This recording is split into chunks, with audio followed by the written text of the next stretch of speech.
So it was kind of a lash-up, really, but it always tasted pretty good. I always love chickpeas. I throw them into loads of different things. Chef, what are you doing with the remainder of that salmon, then? You've cut that up into little kind of fillets? Yeah, OK, we're going to do a little tartare of salmon here. So we're going to... actually, I'll do the tartare salmon last. I've got one more thing we're doing, Philo, which is a little dolciolata flan. If you can get me a baking sheet out there, that would be very kind. Will. Here we are, my man. Thank you. Cheers. One of those. One of those? Yeah. And just you have it in a OK, 14 minutes left. OK. So and those lovely fresh peas, is it something you particularly endorse? I do. I love the combination of sweet and salty. So what we're going to do here is take some of the phyllo. I just need a little bit more oil on there. And I've started using olive oil rather than butter in phyllo. I used to always use butter, but it's just a little bit healthier. Healthier, and there's some lovely flavoured olive oils now, isn't there, Nick? So, you know... Just going to stuff this in. You want this to be quite sort of rustic. Yeah. And it's just going to take the shape of the flan. Have you got the dolciolata there ready to go? Beautiful. Oh, look at that. Lovely. Love it. Love it. Big fan of the old cheese like that. There in the bottom. Bit of peas, Ains, if you've got some. Yeah, a few peas. And do you want the peppers in there too, Chef? Bit of pepper? I think we might have a little bit of finely diced pepper if we've got some. There we are. And it's already done there. That's the combination, the pepper and the peas there. And the peas. So do you ever go to Italy with the love of dolciolata cheese? And I have been to Italy, but not for a while. But no, they've just produced some really strong flavorsome cheeses. Big fan. And there's some great restaurants here too. Oh, there are one or two, aren't there? You know, kicking about. Yeah. Do you eat out a lot then? Not when I'm filming, really. Takeaway, I have to say. Really? You know, or I cook at the weekends. Yeah. But eat out. Yeah. I like your technique. He's got a nice technique. We've noticed these things on Ready Steady Cook. There's a little dolciolata flan just ready to go. Look, we're just going to pop that. Oh, look at that. It's beauty. And what's going to happen? The cheese is going to melt down through. Here we are. And literally about 8 minutes ago, this chef said, "You and me too about phyllo pastry." He's done 2 really lovely dishes. I was impressed with it. Audience, have you been impressed with that so far? Yeah. Very nice indeed. Yeah. They like you. Let's go back down and see how Gary's getting on with Sharon down here. All right, then. Don't forget, guys, if you've missed any of those recipes, you don't need to have a pen and paper or trying to type it out. All available on our website, bbc.co.uk/food. Ready Steady Cook. What's that one you just now ready? OK. Lovely. That's your sweetened one, yes? So you can add some of the mango to it while it's warm, and that will help just soften the mango a little bit. OK. Right. Just let me just show you what I've got here. That's the duck. Skin side. See all that fat? That's just come purely from the duck. OK, nothing else. I didn't add any oil to it at all. OK. So now when I put it in the pan, I put another pan on the top just to help get the skin flat. So it's nice and golden.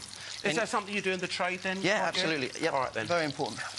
And then I'm just going to add to this now some of the honey. Now that will caramelise, and at the same time, I'm going to add the cloves. I didn't do this from the start because it could burn a bit in the oven. OK. So halfway through, add some cloves. Don't be shy with the clove. And then we're going to bob that straight back in the oven. OK. Well, a bit more water or stock on there, Chef? I want to show you what I haven't had any at all yet. Lovely. What I've got here is the couscous, OK, which has just been olive oil, OK, and the couscous, and then stir it on the stove until it goes that golden. Yeah. Now that makes it nutty. OK. Releases some of the flavour from it, which is lovely. And then we can add the stock. Instead of just doing the traditional way, where you add boiling water to the couscous. This has got a nuttiness to it now. We'll finish it with a bit of olive oil. It'll be lovely. I know. It's all coming together. OK, 11 minutes. We've got to... What more? OK, she wants another job. Sharon is very passionate about this. Fantastic. How deep does this passion go when it comes to food, then, Sharon? Emotional about eating wonderful food and stuff? I have to tell the truth. My good friends know this. If the food is sweet and it's sweet me to my soul, I will bawl. Really? I will cry. And I have cried. We went to... Can I say restaurant names? Oh, you can do what you want. I went to, with a friend, I went to a place called Morel's in Surrey, and they did a little baby platter of desserts, and you could have, like, a little passion fruit sorbet, and a little chocolate cake, this, and a little fluffy cloud of this, and a little fluffy cloud of that. And I got to about the 5th little taster, which was the mango sorbet. Sweet me to my soul, and I burst into tears. Oh. It was just like, oh, my God, this is so beautiful. And I had to go and meet the chef and grab him up and squeeze him and say, thank you. Oh, wow. Thank you for that. Wow. Well, you go to Nick's Cook School or you go to Gary's restaurant. Gary, you ready for a nice squeeze? Oh, I tell you, I'm used to women crying when they come to the restaurant. That's the way to flog your restaurant. People cry when they eat my food. They do come to the restaurant and cry their eyes out.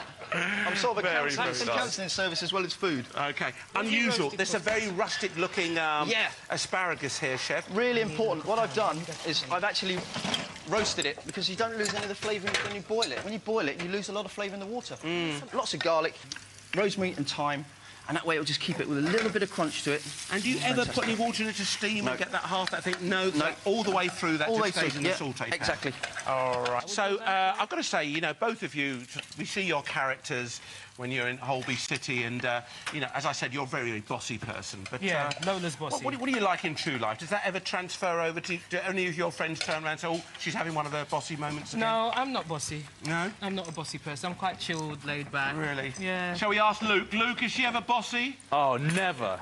See? You're a beautiful person. Yeah. Oh, like you. What about Luke? What's he like? He's not like Joseph at all. He's not OCD at all. No. No, he's gorgeous. He's lovely. Yeah. He is gorgeous and lovely, and he's a good chatter. am I right? There's a character called Patsy Kensit who also thinks you're gorgeous and lovely in Holby City. Tell us to keep her hands off. He's What does mine. she kiss like? Yeah, I'm what all does Sharon. she kiss like, Luke? Tell us. I don't want to. You know what? It's a I tough don't job, but somebody's got to do it. She's actually pretty fine kissing. Really? Yeah. I mean, we've had this thing. We keep putting it to the producers Yeah. that somehow in the future, Lola and Joseph should realise their yearning need for each other and run off into the sunset.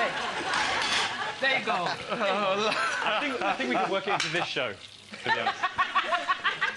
All right. Okay. All right then. And what's coming? Anything you can reveal about what's going to be happening soon? Gee, I don't know. Maybe in Holby Blue, because you two have Oh, yes, that's right. also getting involved in Holby recently- Blue now. Recently shot Holby Blue. There is a crossover. There is. With The another story, character. it kicks off in our show, Holby City, and then we find ourselves In the police? down the nick in the other show.